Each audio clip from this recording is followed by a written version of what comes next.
through the summary and the history of the present condition because you know that sort of thing. You know what you need to do. You need to pull the relevant information out of this first page and then explain to me the relevance or the non-relevance of different amounts of different bits of information. So have a think about what these drugs do and why she's on them, what the pathology is that we're treating. Think about her social history and what you're thinking about in terms of her going home. And if we think about her in the acute phase, so she's on the ward, so this might be the phase that you see her in your exam. She's on the ward, she's got general stiffness in her legs, but particularly the left leg. She's also complaining of a lot of fatigue, and she's keen for physio, she's got balance issues, and sitting is difficult, it's difficult getting up to walk. Posture's abnormal, so very flex along the spine, and she's holding on, she's fixing with her upper limbs. She's got movement, but very poor coordination. And she's again got movement in her lower limb. So let's think about upper limb. What's the main problem here?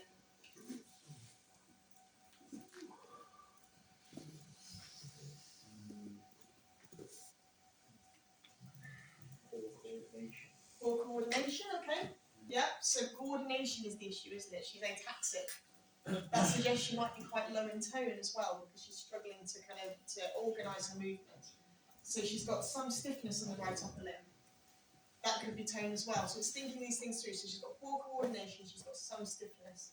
So those are the things we might want to address first. So again, thinking about what is it that we want to address. So we might look at coordination-based exercises, we might look at doing soft tissue extensibility work, all of these kind of things that might be appropriate at that stage. What about lower limb? So she's got weakness, she's got some increased activity in her hip adductors, and no movement at the left ankle, so marked stiffness in the plantar flexors. So it's quite a mixed picture, isn't it? She's got some muscle stiffness, she's got resistance to passive movement. What's your main problem? Anyone for the lower limb? What are you going to do first?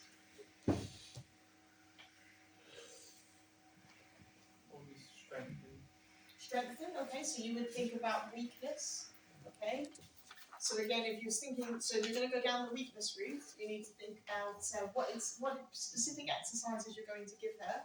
Think about your FIT principles, about how hard you want to work at considering, or what's important to consider with this lady in terms of exercise and getting her to work hard. Fatigue, exactly, yeah. So this is where you start thinking, actually, so I can't, and that's going to impact how hard I can work her in any one session. That will impact my exercise prescription.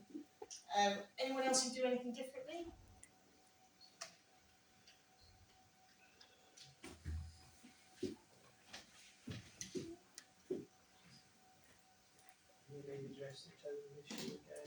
So you might have a look at tone, and then it's again soft tissue extensibility. Think about some of the techniques that you've learned around that.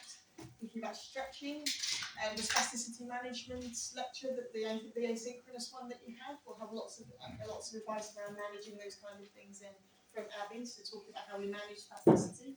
So yeah, so lots of ideas around there. So functionally, she's got very limited function system because she needs to use her hands. So what does that suggest to us if she's using her hands to hold herself up? What's the trunk like? Weak, low tone, potentially ataxic. So we need to think about what exercises have you learnt about that might help with the sort of central control and muscle and stability around the trunk in somebody that's a bit ataxic. Bridges on the gym ball. Lovely, yeah. Bridging on the gym ball. Did you do rhythmic stabilisation? Yeah, things like that. So these again techniques you might think actually really appropriate at this level to start working her core strength. So the problem is still that reduced strength. It's the low tone in the trunk. She's a mixed picture of some increased tone in the limbs, but low tone in the trunk. Really, and poor posture against gravity. So yeah, you just think that would be nice and appropriate. Oh, let's give her some bridging on the gym ball. Let's do some rhythmic stabilisation. Let's see if we can actually improve her posture so she can hold herself better against gravity. Then she can start to use her hands functionally. So yeah, every one of those is lovely. So you've come across the problems really nicely there and thought of some ideas. So if we move into her kind of mid-stage, she's now improved a bit, so she can sit independently. So the work we've been doing has now got her to a point where she can sit and use her upper limbs. So coordination is still poor, but that's starting to improve. But she's now complaining of spasm and some discomfort around her elbow. So if we think about her upper limb, what's the main problem now that you would say if this was the stage you were given in your exam? What do you think you'd address first in her upper limb? So the problem's still the same, aren't they? Yeah. High tone, yeah. So the tone is still a problem, and coordination is still a problem, but I agree, I think I'd probably prioritise the tone. Because until we focus on the tone and actually the limb can move more easily, we can't really work her for the coordination. So yeah, so having a think about, again, soft tissue extensibility work, having a think about how you might manage the spasms, whether that's through medication or whether that's through other things like stretching, mobilisation, all those kind of things. And the lower limb, she's still got this weakness in the lower limb, but it's improving. So all the exercise we've been giving her and working her on her lower limbs has helped. But she's only got flickers of activity and dorsiflexion. So what might we do around, what's the priority with the lower limb, do you think now? Dorsiflexion, yeah, so you're going to work with dorsiflexors. How are you going to do it? It's only grade 1, so she's got flickers, she can't even move the joints. You'd have to do it supine, wouldn't you? Yep, so you might have to put her into a really gravity eliminated position and see whether she can do it. So you'd still ask her to try and actively recruit. What we're doing tomorrow? FES. So you can work your dorsiflexors. So again, a little bit different in MS because you have to be very careful about the fatigue, so you can very easily fatigue the muscle. But it might be appropriate, it might be worth a trial. So things you can think about. Good. And then functionally now, she's managing a sit to stand with assistance of 1. So we might say to you, okay, well, what's the issue here? She's not mobile. She's got difficulty stepping, and and she needs assistance of 1 to stand. What's the priority in addressing things in function? What kind of things would we work on, do you think?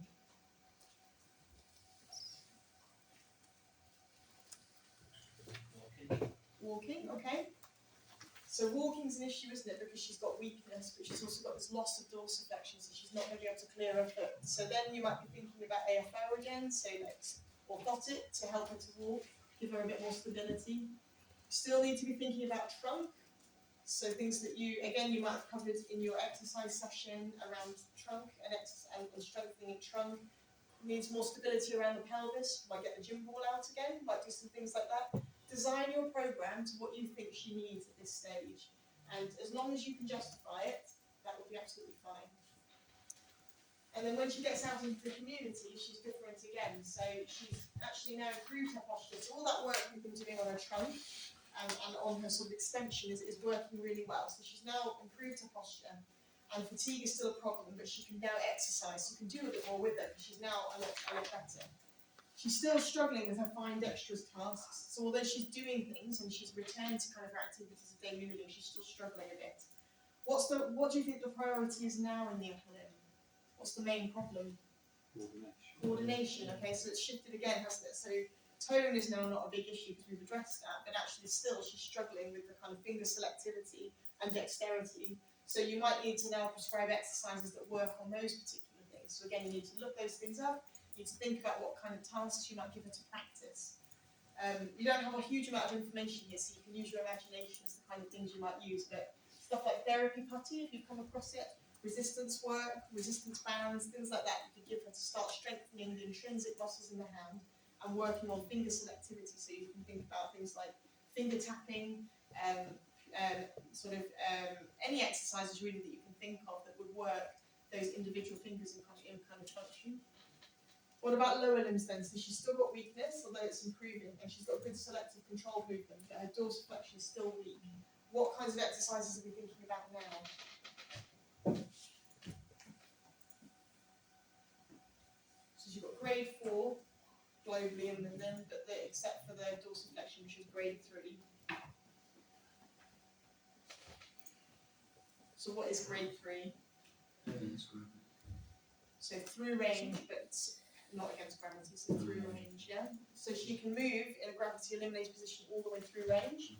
So what's the next step for her in terms of improving that? Contraction against gravity. Yeah, so working against gravity or working against resistance. So starting to think about, okay, well now what exercises could we give her so she can actively move it through range, so that's good, but we now need to give her something challenging enough that she's going to improve. So again, you can think about what exercise you might give her. And then she's got, functionally, she's now mobile indoors and she can do short distances outside. you need to think about what your goal is. What her goal is about walking further and going to work, back to work. She's quite a long way off from that if she can only walk very short distances outside. So what kinds of advice or what kind of strategies are you going to teach her at this stage in her recovery to help her thinking about wanting to go back to work?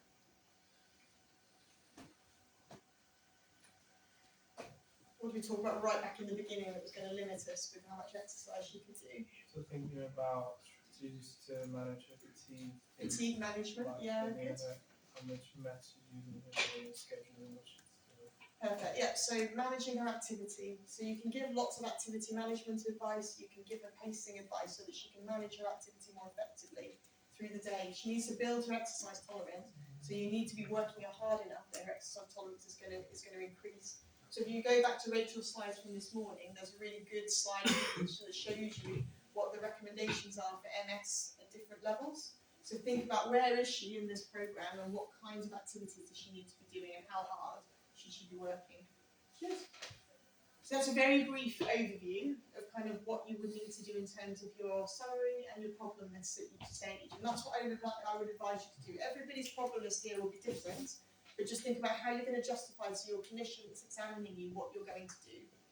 As I say, as long as you can justify it and as long as it's clinically effective and it's not the wrong exercise at the wrong level, like the example I gave about giving someone active exercises when they can't actively contract, it'll be fine.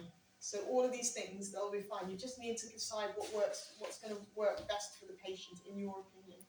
So as well on like the practical tasks that we're given, we don't need to sort of, our main problem can be different from like the practical tasks that we're expected to do. It depends on the scenario. So without giving sort of too much away, if I was to give you this lady in the mid stage of her rehab and say to you, can you show me a couple of exercises that you do? You need to have something in your mind that you would do with this lady and then demonstrate it to me how you would do it. So how you would explain it, how you get consent, all of those kind of things, and how you justify prescribing it and what levels you're going to do. So using your fit principles, things like that. So that kind of thing. So that's all that was all I was going to take you through from a teaching point of view, because I think you've only had the lecture this morning about exercise prescription. But what I suggest you do, you've got the room until 5 o'clock, is I